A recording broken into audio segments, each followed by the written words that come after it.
کیا آپ جانتے ہیں اسلام میں ہر جانور حلال نہیں؟ کچھ جانور ایسے ہیں جو طاقتور ہیں مگر حرام ہیں، اور کچھ جانور ایسے ہیں جو معصوم لگتے ہیں لیکن ان کا گوشت جائز نہیں۔ لیکن سوال یہ ہے، آخر کیوں؟ کیا یہ صرف مذہبی احکام ہے یا ان کے پیچھے کوئی سائنسی حکمت بھی موجود ہے؟ کیوں شیر حرام ہے لیکن ہرن حلال؟ کیوں عقاب حرام ہے لیکن کبوتر حلال؟ اور سب سے حیران کن بات، ایک ایسی مچھلی جسے سائنس چھلکے والی مانتی ہے پھر بھی اسلام اسے حلال نہیں مانتا، آخر ایسا کیوں؟ آج کی اس ویڈیو میں ہم حلال اور حرام جانوروں کے وہ راز جانیں گے جو شاید آپ نے پہلے کبھی نہ سنے ہوں۔ آپ دیکھ رہے ہیں رضا تھاٹس، جہاں علم، تحقیق اور حقیقت ایک ساتھ ملتے ہیں۔ فقہی احکام کے مطابق بھیڑ، بکری، گائے، اونٹ، گھوڑا اور کھچر، یہ تمام جانور حلال گوشت شمار ہوتے ہیں۔ اسی طرح جنگلی جانوروں میں ہرن، باراسنگا، ایلک، ہائسن، پہاڑی بکرے اور زیبرا، یہ بھی حلال قرار دیے گئے ہیں۔ اگر ہم غور کریں تو ان جانوروں کی ایک مشترکہ چیز سامنے آتی ہے، یہ تقریباً سب ہیربیوورس ہیں، یعنی گھاس، پودے اور قدرتی غذا کھانے والے جانور۔ سائنسی اعتبار سے دیکھا جائے تو ایسے جانور فوڈ چین میں نسبت نیچے ہوتے ہیں، اور اسی وجہ سے ان کے جسم میں ہارمفل ٹاکسنز، ہیوی میٹلز اور ڈینجرس پیراسائٹس نسبتاً کم ایکومولیٹ ہوتے ہیں۔ یہی وجہ ہے کہ دنیا بھر میں ہیلدی میٹ کے طور پر زیادہ تر ہاربیورس کو ہی پریفر کیا جاتا ہے۔ لیکن اسلام صرف جسمانی صحت کی بات نہیں کرتا، بلکہ روحانی پاکیزگی، نفسیاتی اثرات اور انسانی فطرت کو بھی مد نظر رکھتا ہے۔ اسلام میں شکاری اور درندہ جانوروں کو حرام قرار دیا گیا ہے، جیسے شیر، چیتا، بھیڑیا، لومڑی، گیدڑ اور لگڑ برگ۔ لیکن سوال یہ ہے، آخر کیوں؟ اگر سائنسی زاویے سے دیکھا جائے تو شکاری جانور صرف گوشت خور نہیں ہوتے، بلکہ وہ خون، کچا گوشت اور بعض اوقات مردار تک کھاتے ہیں۔ یہ جانور فوڈ چین کے ٹاپ پریڈکٹرز ہوتے ہیں، اور سائنس کے مطابق جتنی اوپر فوڈ چین جاتی ہے اتنے زیادہ ٹاکسنز، ہارمفل سبسٹنس جسم میں جمع ہونے لگتے ہیں۔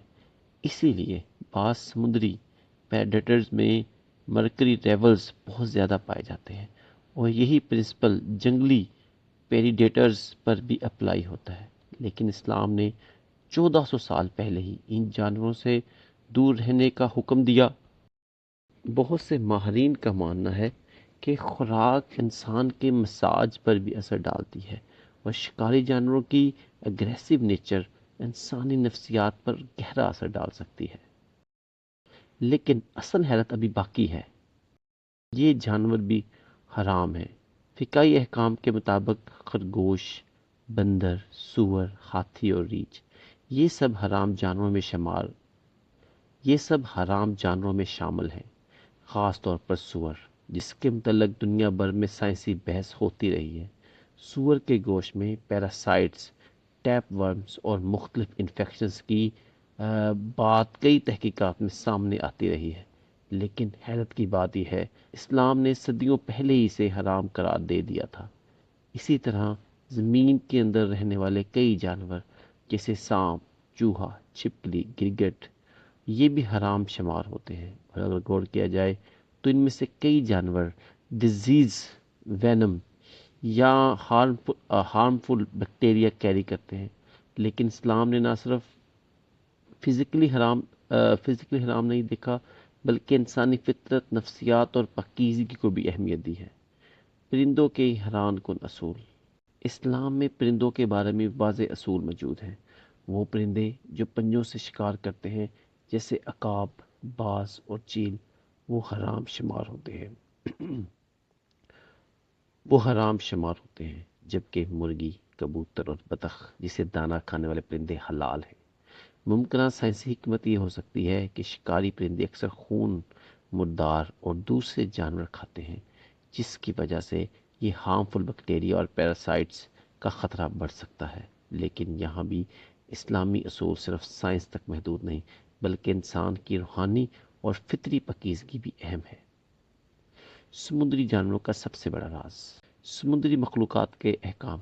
سب سے زیادہ حیران کن بات، فقہی اصول کے مطابق صرف وہ مچھلی حلال ہے جس کے جسم پر واضح چھلکے موجود ہوں، جبکہ آکٹوپس، اسٹار فش، کیکڑا، کچھوا اور سیل یہ سب حرام شمار کیے گئے ہیں۔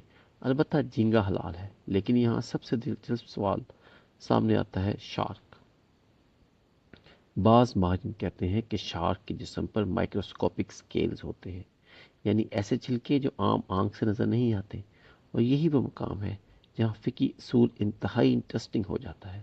فقہی رائے کے مطابق صرف مائکروسکوپک سکیلز کافی نہیں ہیں، چھلکے واضح طور پر موجود ہونے چاہیے۔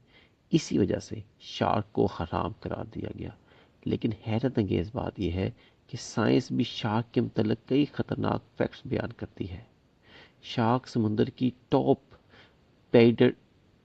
پیریڈیٹرز میں شمار ہوتی ہے، اور سائنٹیفک سٹڈیز کے مطابق ایسے مخلوقات میں مرکری لیولز اور ہارمفل ٹاکسنز زیادہ ایکومولیٹ ہو سکتے ہیں۔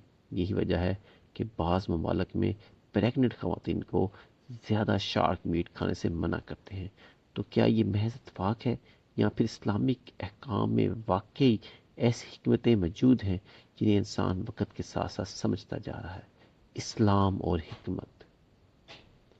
اسلام صرف عبادت کا دین نہیں بلکہ زندگی کے ہر حصے میں رہنمائی دیتا ہے، یہاں تک کہ انسان کیا کھائے اور کیا نہ کھائے، اس کے بھی اصول بیان کیے گئے ہیں۔ ممکن ہے کئی احکام کی مکمل حکمت انسان ابھی تک نہ سمجھ پایا ہو، لیکن وقت کے ساتھ بہت سی چیزیں واضح ہوتی جا رہی ہیں، اور شاید یہی اسلام کی خوبصورتی ہے۔